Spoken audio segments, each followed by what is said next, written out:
Let's talk about authenticity in branding and in supersizing and growing our business. Sharon Horne-Ellstrom here.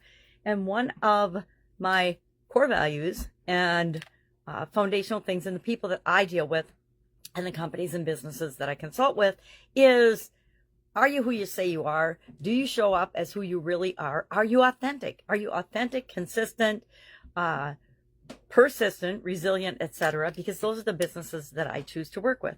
I don't want to spend my time and energy helping a company to grow and supersize if they're not, number one, wanting to make the world a better place, which is also a core value of mine.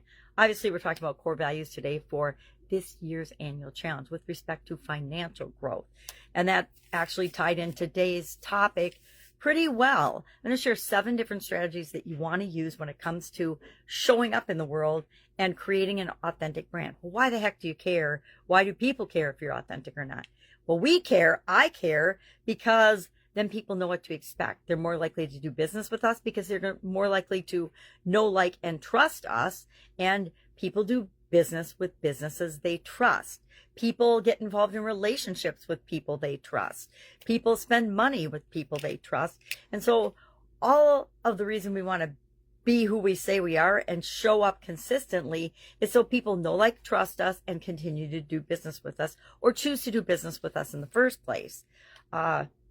There's several different ways we can do this, but I always start out with helping a brand identify their vision, mission, purpose, principle, core values. Because when they have that framework, it makes decision-making and growth and opportunity selecting what to do and what not to do, what strategies to apply and not to apply, really super easy and simple. The strategies that are right for us automatically show up if they're consistent with who we are, who we show up as.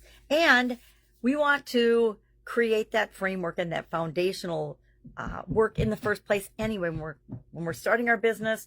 And once in a while, companies will actually take a step back and rebrand. Some of my favorite companies have rebranded over the decades, and they've been in business decades because they had these foundational frameworks in place in the very beginning. So the first thing we want to do is define our brand's core values. They also need to be consistent with who we are as a business. How do we want to show up? Now, if you're a business that is secretive and hoards knowledge and not very open, you want to be honest about that, right? You can just say, hey, I'm in the financial sector. We keep everybody's stuff secret. Or I'm in the data security sector. We keep everybody's stuff safe. But then safety and security is a higher core value priority. So you can still identify your core values. But you might not be open and authentic with everybody else's information, but you're open and authentic about how you handle people's information, how you do business. Because especially in those 2 areas, people are not going to do business with a brand or a company that they do not trust. Unless it happens by default, and then at the first opportunity to change, they will do so. So what is your brand's and your organization's mission, vision, core values? They all go together, right? And then our principles and standard operating procedures need to be consistent with those as well as we frame out our business. We want to be transparent and honest with our policies and procedures, with our pricing, with our way we do business and way we handle things, especially interactions with customers. We want them to know that we're doing the best we can, and that if a problem comes up, we are more than willing to help come to a resolution that makes them satisfied and that also makes us as a business satisfied. We want to be consistent across all media, all platforms, all anywhere we use our brand. We want to be consistent in our color, our tone, our voice, our how we show up, etc. So that people recognize our brand. Part of why we want to have an authentic, trustworthy brand is so people recognize and come to us first when they have a problem that is in our wheelhouse that they want solved. We want to engage our audience. So often, brands are just throwing stuff out there, and they're never asking, well, how does this actually impact my customer? Or they're getting feedback and they're just ignoring it. That's not very authentic or trustworthy, is it? We want to share our brand story. Every brand has a story. How did you get to the point that you even exist as a business? People want to know that. People love stories, and they especially love origin stories. Where did this come from? How did this brand come to be? You know, half the products and services that we read and we buy nowadays have the story right on the packaging. Why? Because it's a very powerful motivator.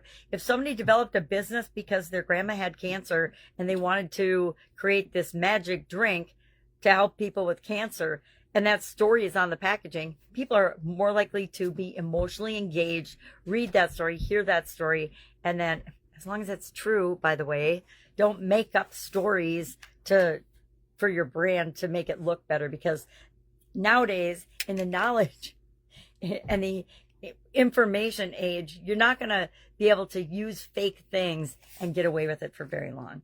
That would not be very authentic, and that would probably kill your brand.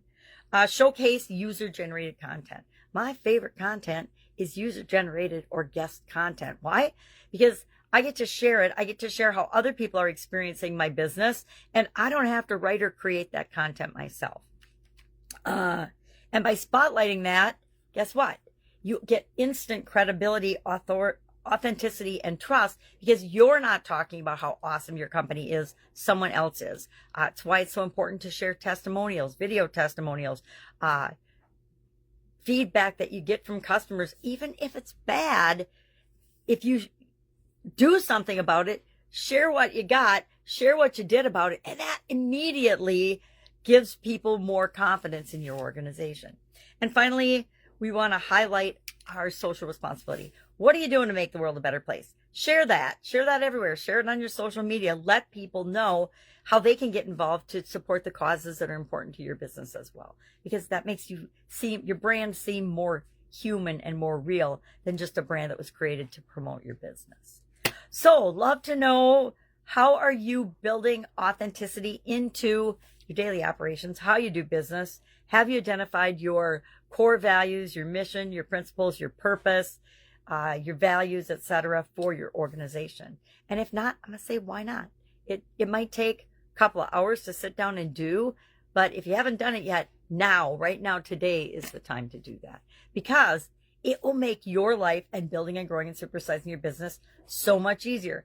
If we know our core things that are important to us, if we've got our purpose and our mission and our vision and our principles and everything documented, it's really easy to make decisions. I know people don't believe me until they actually do it, but it absolutely positively is. All right, that's it for today. If I can help in any way, ask. Otherwise, have a fantastic day, and I'll, of course, be with you tomorrow.